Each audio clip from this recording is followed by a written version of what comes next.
Tudo bem com vocês? Bem-vindo ao meu canal, tá? Primeiro vídeo, peço que vocês dêem o seu like e se gostarem pode fazer a inscrição, né? Se inscreva aqui no canal da gente, beleza? Vou falar hoje sobre um crime que chama o crime do TikTok. Você deve ter ouvido falar da fofinha do TikTok, né? Essa menina que aparece aí, ela se chama Isabela Guzmán. Hoje nós vamos falar um pouquinho da história dela, tá? O que aconteceu, o que levou ela a fazer isso. E a gente vai tentar tirar de cada caso desses uma lição, né? Uma lição pra gente não fazer, pra gente tomar cuidado. Vamos ver o que a gente pode fazer a respeito disso, né?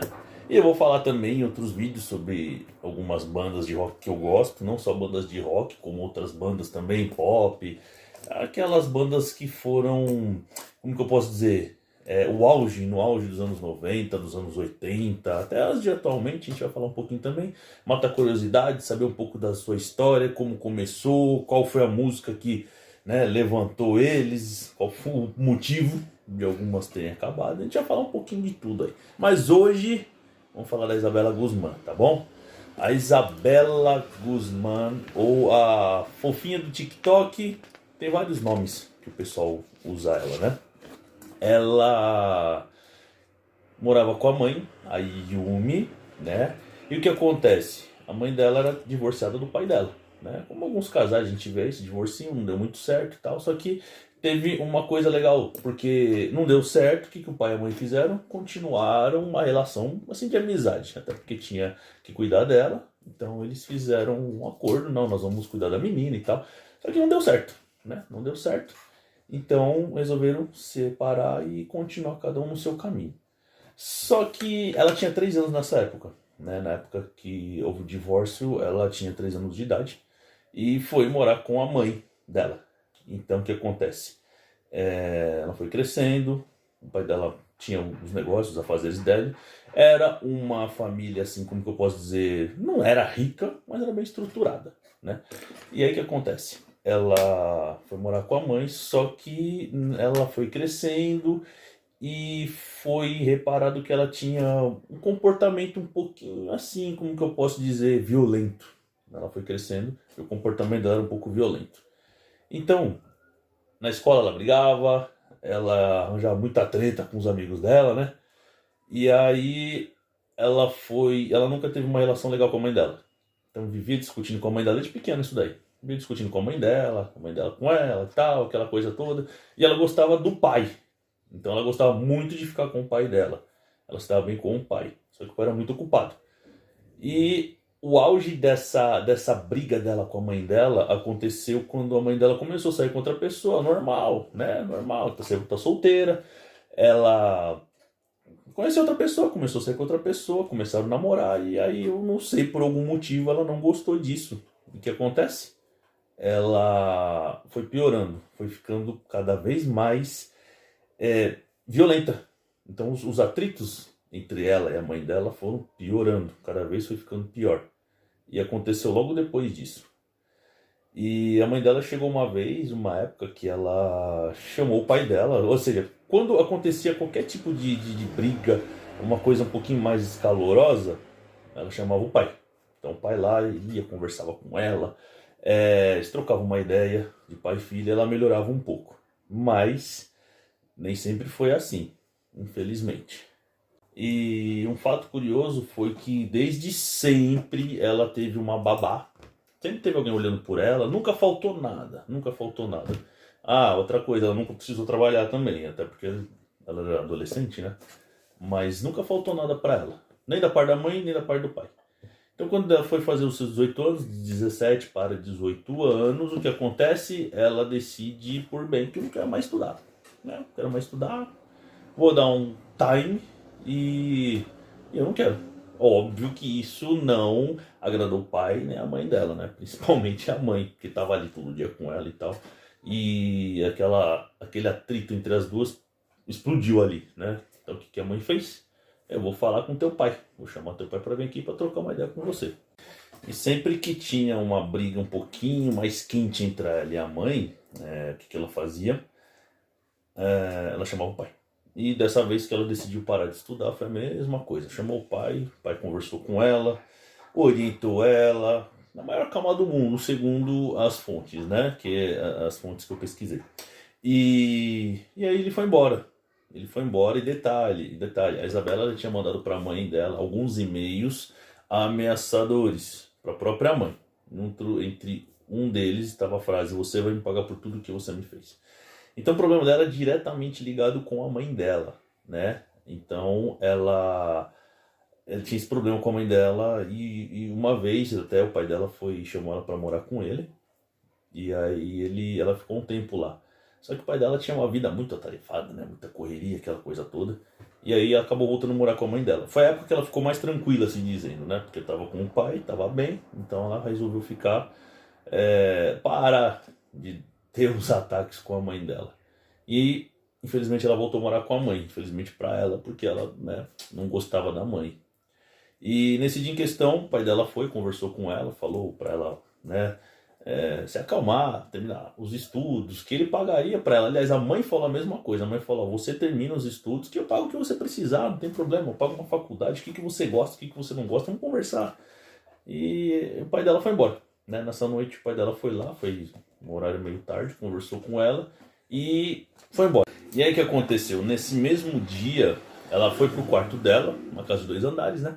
Ela subiu, se trancou no quarto dela e ficou lá no quarto dela, trancada lá, não falou nada com ninguém, passou a noite toda lá no quarto dela. Até que no outro dia, que aconteceu, a mãe dela voltou do trabalho e ela estava lá em cima.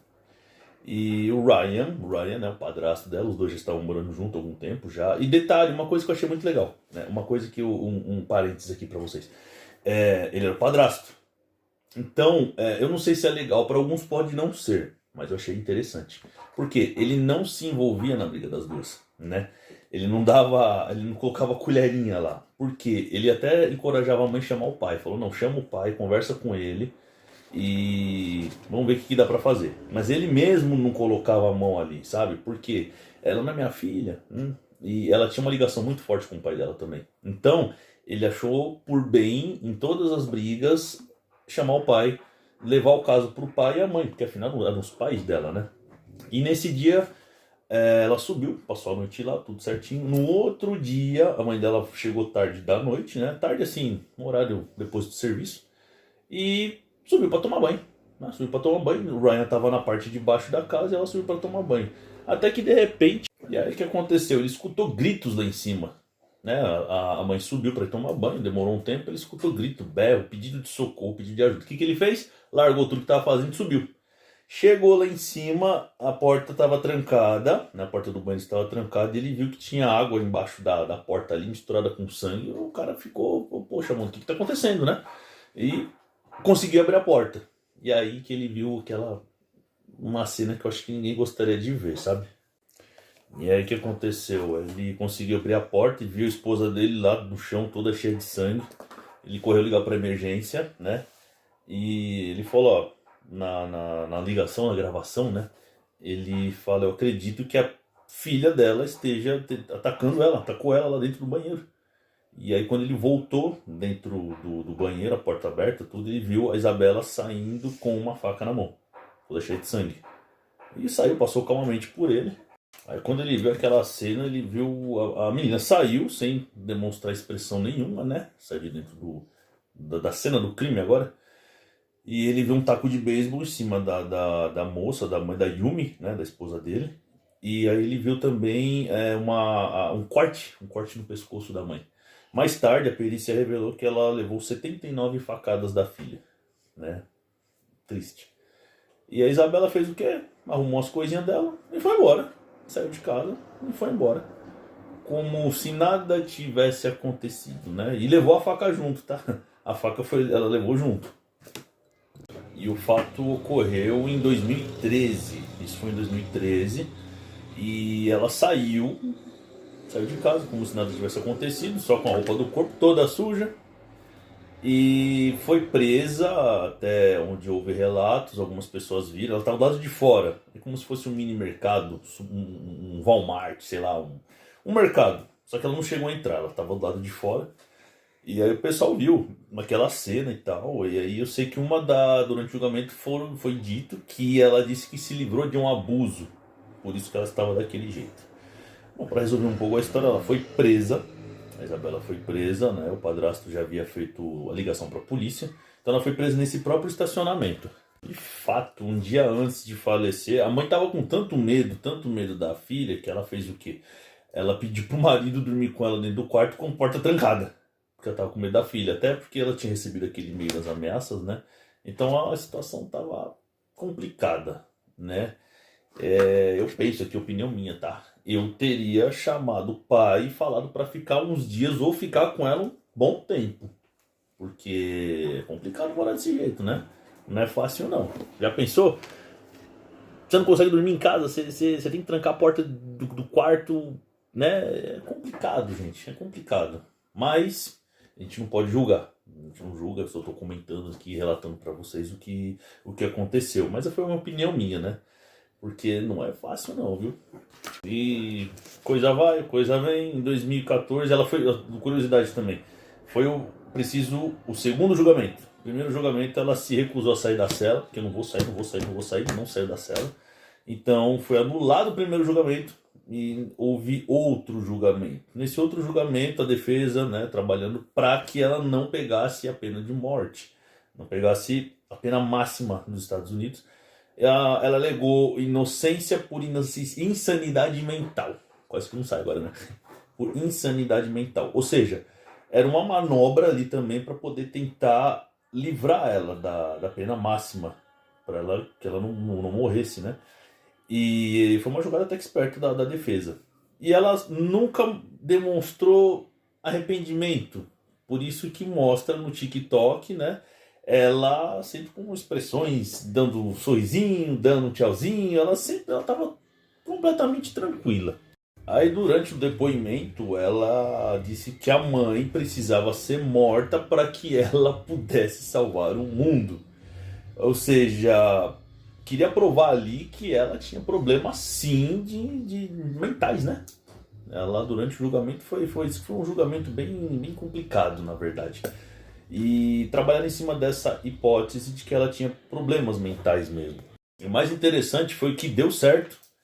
Deu certo, o juiz entendeu sim que ela tinha problemas e que ela deveria ser tratada. Ou seja, da prisão ela foi para uma clínica especializada para poder tratar desse problema dela. Ou seja, ela conseguiu escapar não só da pena máxima, como também da prisão.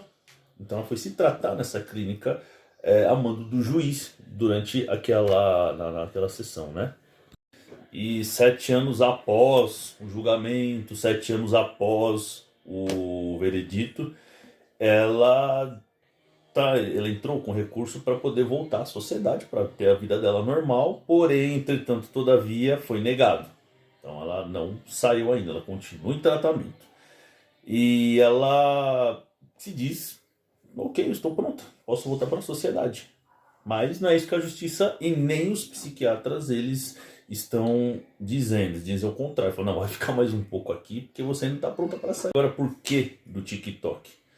Porque, de alguma forma, né? Porque ali dentro do julgamento, durante o tribunal, tal, o pessoal, né? Aquela coisa toda, fizeram o quê? Vazou as imagens, né? Então o pessoal tirava foto, o pessoal gravava, porque que ele não foi estourou, né? Estourou na mídia, porque a própria filha matou a sua mãe.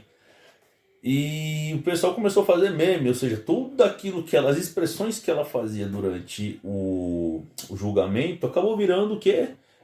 Meme, por incrível que pareça. Mas a internet tem aqueles dois lados. Tem gente que achou legal, tem gente que compartilhou, copiou as frases dela, as expressões, aliás, faciais dela. Assim como tem gente que criticou pelo fato dela ter matado a mãe dela e pelo fato de ela ter problemas mentais. Ou seja, o pessoal fala, poxa, mas a menina tinha problema, por que estão fazendo meme com ela? Ou, poxa, mano, ela matou a mãe dela, né, com incríveis 79 facadas. Então tem essa briga lá dentro da internet, né? O pessoal, uns achando legal, outros não, né? O legal da internet é isso, as opiniões, né? Então é isso, galera. Foi essa a história da Isabela Guzmán. Então, para poder finalizar aqui, ela continua em tratamento. E fofinha ou não, infelizmente ela é uma assassina. Ela fez o que fez, não foi? A lição que dá para tirar disso, a gente tem que tentar ajudar essas pessoas, tem que tomar cuidado, ver os sinais, porque sempre tem os sinais, né? Sempre aparecem aqueles sinais que a gente às vezes, não, mas é assim mesmo. Não, por exemplo, ela era uma pessoa muito violenta, ela não se dava bem com a mãe, então são pequenos sinais que foram mostrando como ela era. Agora, se a mãe dela sabia ou não que ela tinha algum problema, dava para se tratar também, né? Então são várias coisas aí que aconteceram, vários sinaizinhos, várias coisas que fizeram todo até chegar onde infelizmente chegou. Beleza, galera? Valeu. Desculpa alguma coisa, algum erro, nervosismo, né? Primeiro vídeo não é fácil não, mas outros virão aí também, beleza? Valeu, deixe seu like, eu vou agradecer bastante aí. Se puderem se inscrever, legal. Vocês vão acompanhando a evolução do canal aí, a evolução também do cenário, por enquanto é por aqui assim, desse jeito. E agradeço a força, o apoio. E fala comigo que meu nome é Rodrigo.